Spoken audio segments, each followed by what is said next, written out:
Senhor, eu estou usando as redes sociais para poder compartilhar um sonho profético que Deus me deu.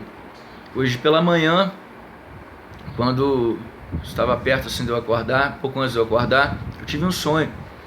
Eu sonhei que eu estava com meu filho. Eu tenho um filho de 2 anos. Eu vi que o meu filho aparentava ser mais velho, tinha aparência de ter uns 10 anos, mas a mente dele continuava de 2 anos. E ele estava brincando com 2 passarinhos. Eu estava com medo do meu filho se machucar com um desses passarinhos, porque o passarinho ameaçava a beliscar a mão dele. Ficava com medo, assim, ele beijando o passarinho e tal, levando. Eu falei, meu Deus, esse passarinho vai machucar meu filho. Eu levei as mãos assim, para poder pegar o passarinho da mão dele. Tomei um, ele ficou com o outro. Ele saiu andando, foi andando com o passarinho. E aí no sonho, assim, eu olhava assim, ele já estava distante de mim, eu corria atrás dele, João Pedro, ele andando, e aí eu vi as calças dele, estava arriada, estava andando assim como a Bíblia fala, com as vergonhas de fora. Aí eu olhava aquilo me incomodava, eu falei, vai tropeçar, ele vai cair, meu Deus. E eu andando atrás dele, João Pedro, de repente ele atravessou a rua, veio um caminhão, o caminhão tentou desviar dele, um grande caminhão assim, o caminhão capotou, bateu em outro caminhão, um grande acidente. Eu falei, meu Deus do céu. E aí eu orei a Deus, falei, Senhor, não deixa que tenha acontecido nada com meu filho não. E cheguei lá, aquele acidente, aquele monte de gente. E aí eu falei assim, João Pedro, chamando João Pedro, olhando para as pessoas, alguém viu João Pedro, o que aconteceu? Mas com esperança em Deus, que não tinha acontecido nada com ele, que Deus tinha preservado ele. E aí de repente eu ouvi ele chorando, debaixo do caminhão assim. Aí eu olhei assim debaixo do caminhão, ele estava ferido, estava sangrando, mas não era nenhuma ferida grave assim. Eu peguei ele no colo, ele estava mais assustado do que ferido. Era uma ferida, mas não era uma ferida assim grave, que deixasse ele impossibilitado de se locomover, nada com risco de morte. Eu peguei ele no colo. E eu peguei ele no colo e estou andando com ele, no meu colo. E aí de repente algumas pessoas estavam, meu Deus, o que esse rapaz fez, esse menino e tal. E os graças a Deus ele não morreu e tal. De repente uma pessoa olha para mim e fala assim, mas que menino burro. Eu olhei para ele, eu falei, rapaz, em vez de você estar dando graças a Deus que ele está vivo, é uma vida, rapaz. Você chama ele de burro. Ele é menino burro mesmo e tal, não sei o que. Olha a problemática que ele causou, o estrago que ele causou. Eu fiquei bravo, é meu filho. Fiquei bravo, falei, rapaz, vamos resolver isso nós dois. E chamei ele pro braço. Aí é sonho, tá, irmão? É sonho. Aí falei, meu Deus, mas eu sou pastor, não posso fazer isso. Falei, não, mas é meu filho. Falei, vem cá, rapaz, que nós vamos resolver isso aqui agora, nós dois. Aí eu acordei, fiquei com aquilo na cabeça. Falei, meu Deus, esse sonho não foi um sonho comum não. Quando eu sonho e acaba o sonho, eu já acordo assim. Falei, porque Deus quer falar alguma coisa comigo. E muitos sonhos Deus tem me dado, tem se confirmado. E eu fui para a natividade, fui orando no caminho de natividade hoje, que eu fui pregar na rádio, preguei 3 mensagens hoje já na rádio, foi bênção, muita gente já mandou mensagem falando que ouviu, falando que estava ligado, falando que foi tocado por Deus. E na volta, voltando orando, né, voltando para Itaperuna, eu lembrei desse sonho de novo. Eu lembrei na ida, mas na volta eu lembrei de forma mais intensa. E Deus começou a me explicar o sonho. Deus falou assim, Deus começou a me explicar, primeiro ele me explicou de trás para frente. Ele falou assim, da mesma forma que você não ficou feliz quando falaram bem feito para aquilo que aconteceu com seu filho, da mesma forma que você não gostou que criticasse o seu filho, eu não gosto que critiquem os meus filhos. Eu não gosto que falem bem feito quando algum filho meu se dá mal, quando eu permito acontecer alguma coisa com eles. Aí naquele momento eu falei, Senhor, me perdoa das vezes que eu critico seus filhos, que eu critico os pastores, né? Que eu critico aqueles pastores que perderam o foco, que perderam a visão, me perdoa. Aí Deus falou assim, eu vou começar a te explicar o sonho. E até agora há pouco Deus estava ministrando ao meu coração sobre esse sonho. E Deus falou comigo que os pássaros representam as coisas desse mundo, os valores desse mundo, que estão nas nossas mãos e que voam, que vêm e que vão, coisas passageiras. Assim como Sansão, ele se envolveu com coisas passageiras, ele perdeu coisas eternas. Sansão não perdeu a salvação dele, está lá na galeria dos heróis da fé, ele se arrependeu no final. Mas Sansão, ele perdeu a oportunidade de fazer mais para Deus. O tempo de ministério ali, de um juiz de Israel, o tempo ali da Bíblia ali de ministério, quando você vê, é 40 anos. Sansão, ele julgou apenas 20 anos. Ficou pela metade, ele poderia ter feito mais. Sansão, ele perdeu a glória de Deus na vida dele, não foi apenas porque ele cortou o cabelo, foi porque ele nasceu e havia o voto de Nazireu. O voto de Nazireu ele era separado. Todo cristão, ele deve ser separado do mundo. E Sansão, ele quebrou os votos de Nazireu. Quando ele se casou com uma filisteia, a Bíblia diz que ele deu um grande banquete. Essa palavra banquete no hebraico significa festa regada a vinho. Ou seja, ele bebeu, ele não poderia beber, porque ele tinha um voto de Nazireu. Ele também, quando ele mata um leão, depois ele passa de novo pelo caminho, ele vê uma colmeia ali dentro daquele leão, ele pega aquela coisa imunda e come, ou seja, ele quebra mais um voto do voto de Nazireu. Depois ele se deita com uma prostituta, mais um voto quebrado. Depois ele se apaixona por Dalila e conta o segredo dele para Dalila, ela corta o cabelo dele, mais um voto quebrado. E aí ele, que era para ser consagrado, ele acabou na mão dos filisteus. E aí os filisteus falaram assim: tragam Sansão para nos divertir. Ou seja, um homem que tinha um chamado de libertador, esse homem virou entretedor. Ele ficava ali levando entretenimento para as pessoas. E muitos líderes, por estarem se envolvendo olha o que fala dos passos, está se envolvendo com as coisas do mundo, essas coisas passageiras, as fotos, os holofotes, né, o autógrafo, o status social, né, aquela coisa toda que os líderes têm se envolvido com isso, os grandes eventos, os entretenimentos. Eles estão virando pessoas que estão, em vez de levar a palavra de Deus, o alimento para as pessoas, eles estão levando o entretenimento. Em vez de levar a libertação, o líder que nasceu com um chamado de libertador, ele está virando ali uma pessoa que vai levar diversão para as outras pessoas. E aí Deus começou a me dar esse entendimento. Os meus filhos que nasceram com um chamado de libertador estão brincando, estão sendo seduzidos por coisas passageiras desse mundo, estão perdendo foco. Aí eu contei que no sonho, o meu filho, ele aparentava ter 10 anos de idade, né? Mas ele continuava com a mente de 2 anos, que é a idade que ele tem hoje.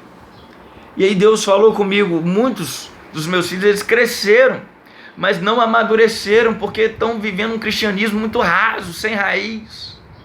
Não vivem o evangelho da cruz, estão buscando o caminho largo, caminho da imaturidade dos ciúmes. Lá 1 Coríntios 3 fala: havendo ciúmes e contendas entre vós, eu dei leite para vocês beberem, porque vocês são carnais, líderes carnais, que querem competir qual ministério é maior, que querem competir quem é que tem mais seguidor, que estão envolvidos com valores carnais, qual é que tem o carro mais bonito, qual é que tem o terno mais bonito, buscando valores carnais, que cresceram, mas não amadureceram. E aí o ato de eu ter visto lá o meu filho lá, com as calças arriadas, andando, é Deus falando comigo: eu vou permitir que as vergonhas deles sejam vistas pelas pessoas, eu vou permitir vir à tona escândalos, esses valores errados que eles estão tanto cogitando e vivendo. Eu vou permitir isso via público. Não há nada oculto que não seja revelado. As vergonhas deles serão vistas, e por causa disso alguns acidentes vão acontecer. Grandes estruturas, eu via grandes caminhões assim capotando, grandes estruturas, o templo, né? Não nós que somos o templo do Espírito Santo, mas grandes estruturas, templos, ministérios vão começar a ruir. Esses líderes vão ser feridos, não feridos de morte, não que Deus quer matar alguém, mas que eles vão ser feridos. E eles vão ver as grandes estruturas ruindo. Mas Deus falou comigo: mas quando esse tempo chegou, eu vou começar a fazer isso. Mas na hora que você vê isso acontecendo, você não vai fazer como aquele rapaz lá que falou que foi bem feito, e chamar quem deu causa a isso de burro. Ah, bem feito, olha lá, ele é muito burro. olha o estrago que ele causou. Você não vai fazer isso não. Porque da mesma forma que no sonho você não gostou de que falassem assim do seu filho, eu também não quero que falem assim dos meus filhos, porque eles são meus filhos. Estão imaturos, perderam o foco. Eu vou deixar que a correção venha sobre eles, porque eu sou pai que amo. E qual pai há que ame o seu filho e deixe de corrigi-lo? Hebreus 12 fala sobre isso. Que pai há que ama o seu filho e não corrige? Ele nos corrige porque ele nos ama. Então o Senhor, ele vai corrigir.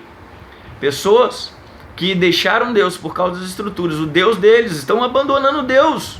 Os filhos de Deus estão tendo como Deus o ministério, estão servindo mais o ministério do que a Deus. Então Deus vai corrigir, porque Ele ama. E Ele vai permitir que esses ministérios e essas estruturas comecem a cair por terra, comecem a ruir. Mas quando isso acontecer, Ele falou comigo, não aponta o dedo chamando eles de burros, chamando eles de desviados, não aponta o dedo falando bem feito, não, porque eu não gosto disso. Da mesma forma que você não gostou, eu não gosto.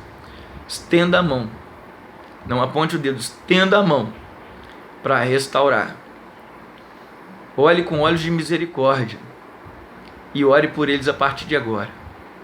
Então eu estou passando esse sonho profético para você também.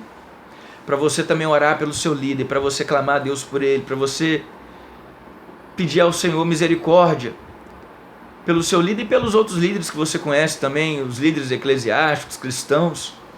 Ora por aqueles líderes que você conhece nas redes sociais, da mídia, do YouTube, do Facebook, da televisão. Ore por eles, para que eles não venham, eles que têm um chamado de libertador, nós líderes que temos chamado de libertador, que nós não venhamos a dar entretenimento para o povo, mas que devemos levar a libertação aos cativos, liberdade aos cativos, proclamar a liberdade aos cativos, né? Ora pelos seus líderes.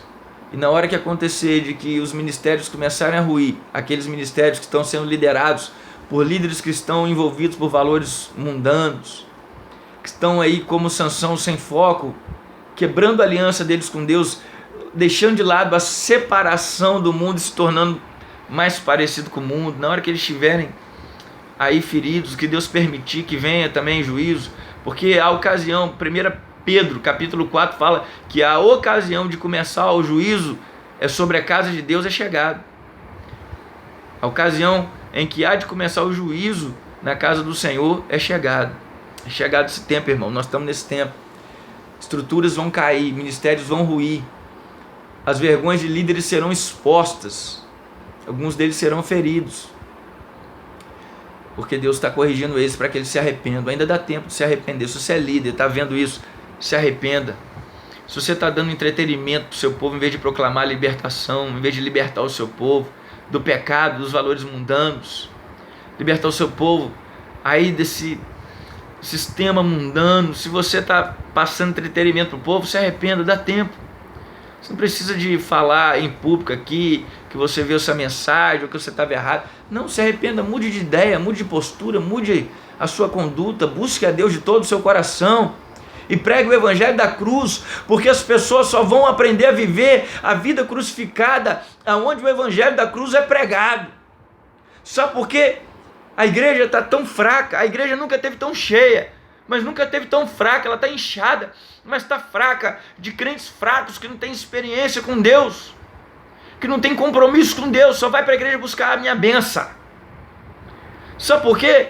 Porque a mensagem da cruz não está sendo pregada, e aonde a mensagem da cruz não é pregada, a vida crucificada não é vivida. Discipulado é isso, é se tornar cada dia mais parecido com Jesus Cristo. Os cristãos mais maduros chamam os cristãos que estão chegando agora, os discípulos agora, para andar ao lado, discípulo ao lado. As pessoas não estão aprendendo a fazer discípulos, porque os grandes líderes só querem passar entretenimento, não querem fazer discípulos, porque dá mais trabalho. Irmãos, pelo amor de Deus, orem pelos seus líderes, orem.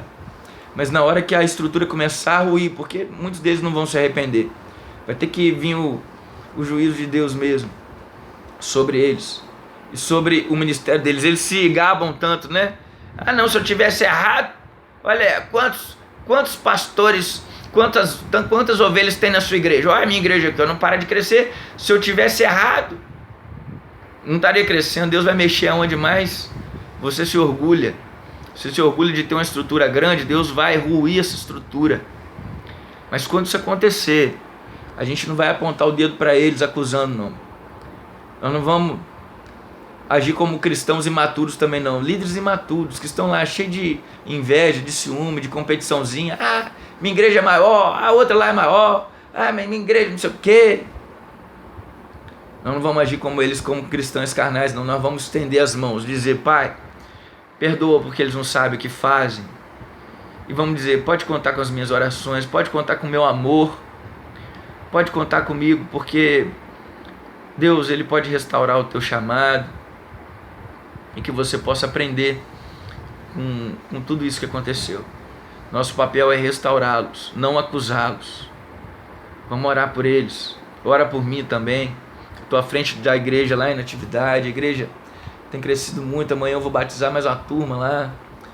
Deus tem feito maravilhas, mas eu não posso perder o meu foco. Eu não posso ser seduzido pelo ministério. A gente foi para um templo maior agora. Aí eu não posso ser seduzido por aquela estrutura. Meu Deus, agora eu estou numa estrutura maior, mais bonita, um templo mais espaçoso e estamos crescendo muito. Não, eu não posso ser seduzido por isso, não. Meu foco é Deus, é Jesus Cristo.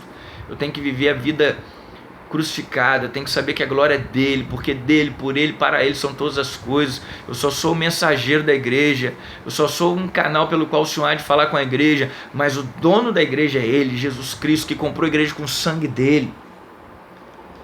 Lembra disso. Na hora que você vê aquele líder caído, o ministério ruindo, não aponte o dedo, não acuse, não fale mal, não chame ele de burro, de malfeitor, de mau caráter, não fala bem feito. Deus não se agrada disso, não.